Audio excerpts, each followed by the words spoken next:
Salut les amis de eSport TV, gars. Merci encore de la confiance renouvelée. Merci de vous des likes, merci de vous des abonnés, merci également de baisser des commentaires. Toujours un plaisir, gars, de vous servir et aussi, gars, de leen jox information yi avec beaucoup de plaisir. Tey dañuy def un peu le tour de l'actualité di xew démb ak matinal bi ti jox leen information yi génnagum aussi wax un peu de stats. On va un peu parler des stats de Sadio Mané en Ligue des Champions. Laata dossier bi mu leen defal ci Sadio Mané wax leen lu tax tey aujourd'hui Sadio Mané tey encore je ne dirais pas qu'il n'est pas considéré mais lu tax impact am des fa nga xam ne mooy ci Liverpool malgré résultat yi muy def. Mais gars yi di leen fàttali le 22 février la ñu inauguré suñu stade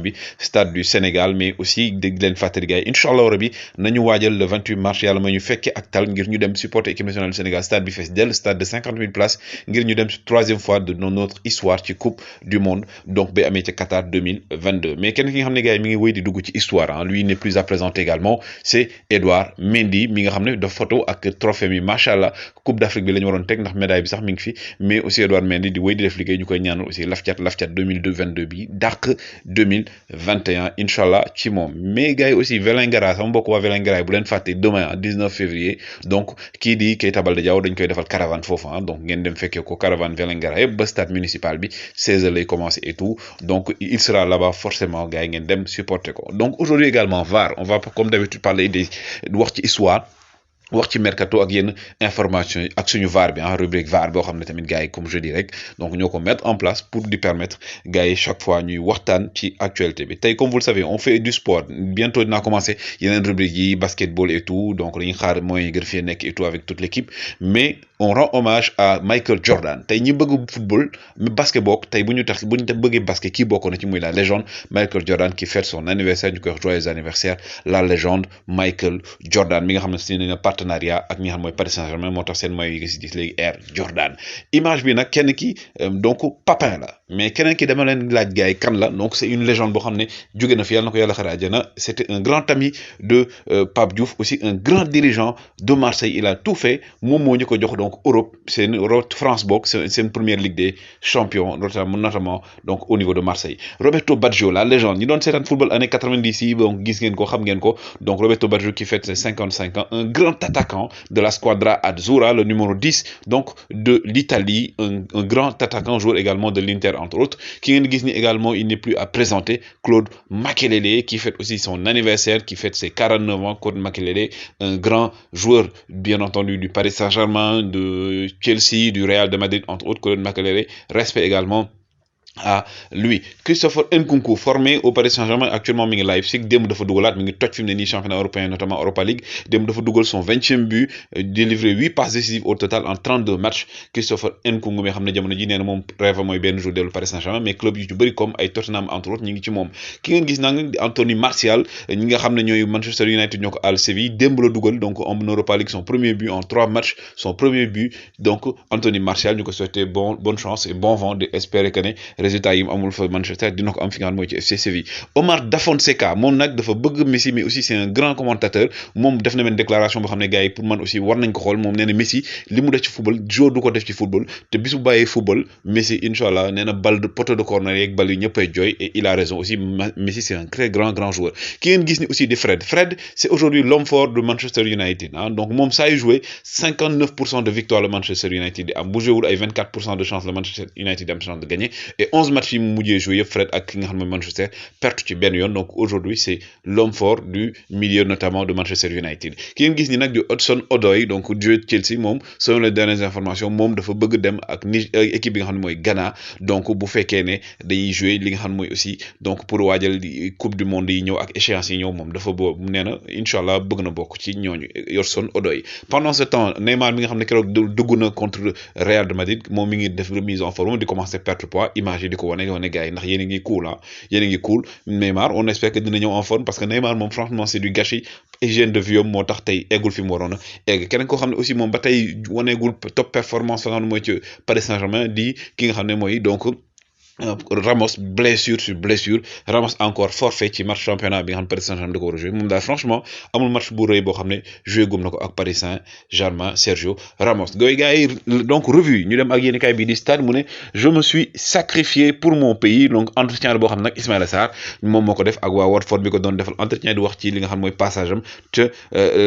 donc Coupe d'Afrique ba donc la menace Luis Diaz sur Sadio Mané di wax Luis Diaz ak Sadio Mané menace sur Sadio Mané yéen kay record donc Mor Bassigna ak Demba ak ki nga xam ne mooy donc Bakary Cissé ñu ne Koulibaly neutralise le Barça, on ne peut pas s'arrêter là. loolu tamit nekk wax joo xam ne Alfred Gomis moom moo ko wax jëm ci Coupe d'Afrique bi ñu gagné entre autres. donc loolu yëpp nekk ci yéenekaay bi di Record. donc yéenekaay bi di Rewmi Sport mu ne le Barça tenu en échec par Naples, donc Naples de Kalidou Koulibaly. ñu waxaat aussi inauguration du stade de Diamniadio, Erdogan et Infantino à Dakar, donc loolu ñu ci wax ak penalty raté yi. donc loolu nekk équipe boo xam ne Rewmi Sport moom moo ko def. ñu dem ci premier match bi Europa League bi démb, donc diggante FC Barcelone ak le Napoli de Kalidou Koulibaly. donc ils se sont neutralisés ku nekk un but partout nga dugal te penalty bu Barça bi sax pour moi c'est un penalty boo xam ne franchement contre mon Barça en l'air, mais penalty boobu c'est très cruel mais quand même le patron, le roc de la défense du Sénégal, le seigneur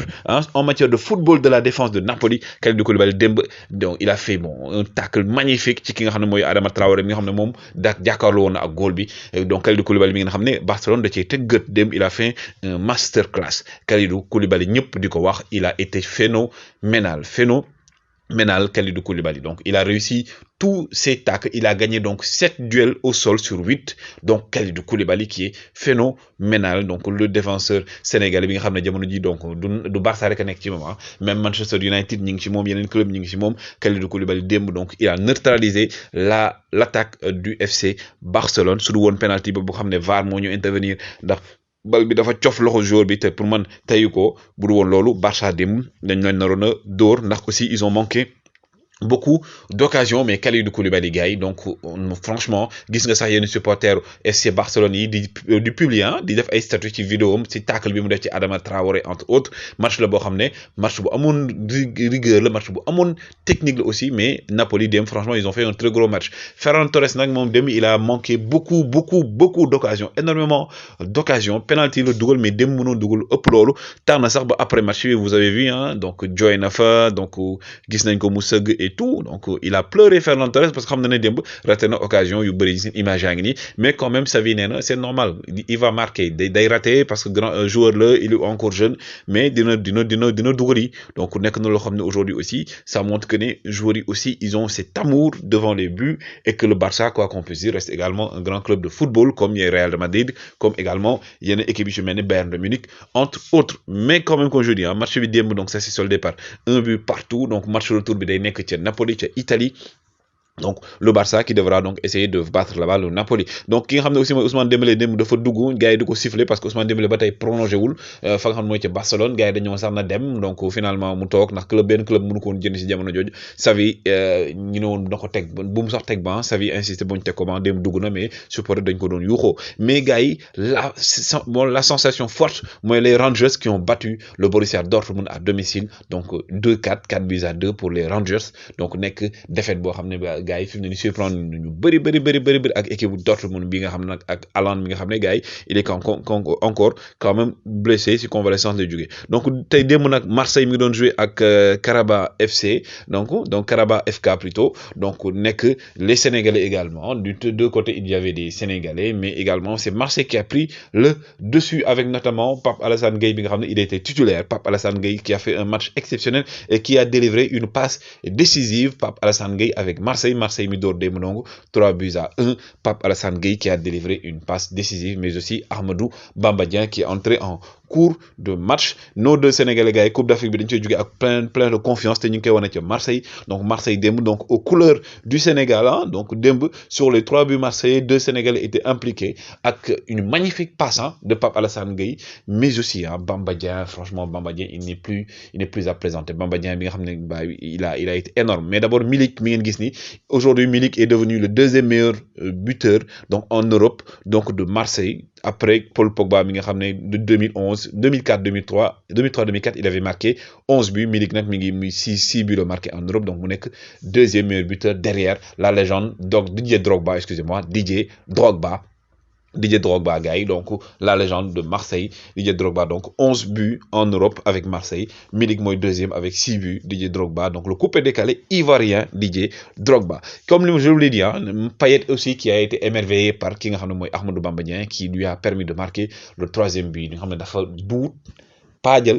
ah joueur bi nga xam ne mooy joueur Karaba bi défenseur bi mu jàll mu defal ko benn centre piscine boo xam ne mi ngi coow ba tey gars yi koy def ay statut et tout et Payet l'a dit Bamba Dieng est un joueur phénoménal donc gars yi doon wax naan Bamba Dieng il marque pas beaucoup Bamba Dieng il n'est pas encore efficace devant les buts mais xale la gars yi c'est xale la et actuellement c'est l'espoir du football africain en tout cas gars yi yéen wéy leen di like wéy leen di abonner toujours un plaisir de vous servir gars yi jaa ngeen jëf.